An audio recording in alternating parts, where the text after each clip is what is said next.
Hi, this is Alex from phpacademy.org, and this is a video tutorial for the new Boston.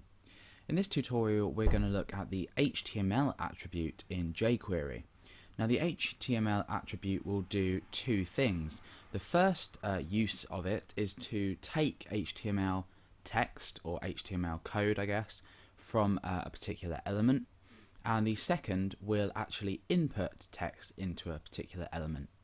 So the first thing we're going to do is we're going to create a space that we're going to retrieve some text from. So I'm going to create a paragraph just here, and I'm going to write some text in here. Now I'm going to reference this paragraph with a unique ID, just so we can reference it when we create our external JavaScript file.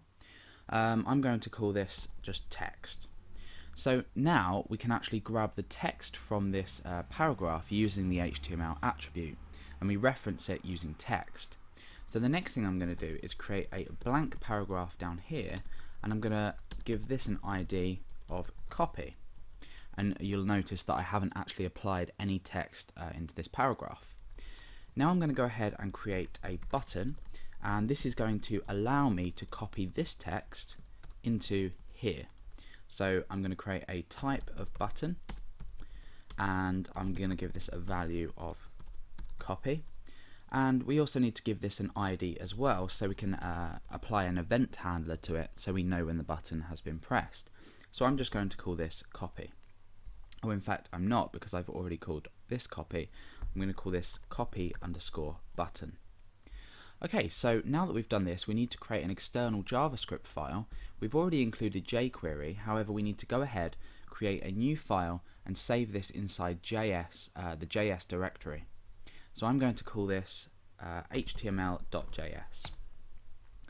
Okay, so now that I've created the html.js, I need to go ahead and include this on the page. So I'm going to create another script tag and end that script tag there. The type is again text /JavaScript, and the source is js/html.js. So now that html.js is included on our page, we can start to create an event handler for this button, retrieve the text from here, and then place the text inside here.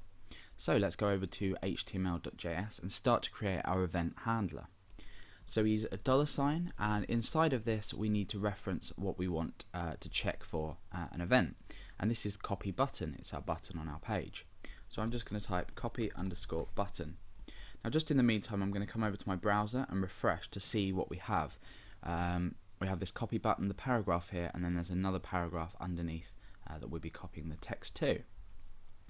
So copy button.click, so essentially when the button has been clicked, we want to perform a function inside of here. We create a function as normal with parentheses, and then square our curly parentheses as well. We're going to bring this down, and then inside here we need to perform this specific operation, which is to take the text from this paragraph and then copy it into here. So the first thing we need to do is retrieve this text here, and we've called this ID text, so we can essentially create a new variable in JavaScript, and I'm just going to call this text, and that's going to be equal to, and again we're referencing an element on a page, and this is text.html. Okay, so now the HTML function has taken the value inside of this paragraph, so the text variable in JavaScript will now equal some text in here. What we can then do is use the HTML function again to actually place the reference of this text inside of this copy paragraph. So if we come down a line and we just simply go ahead and reference copy and then say .html text.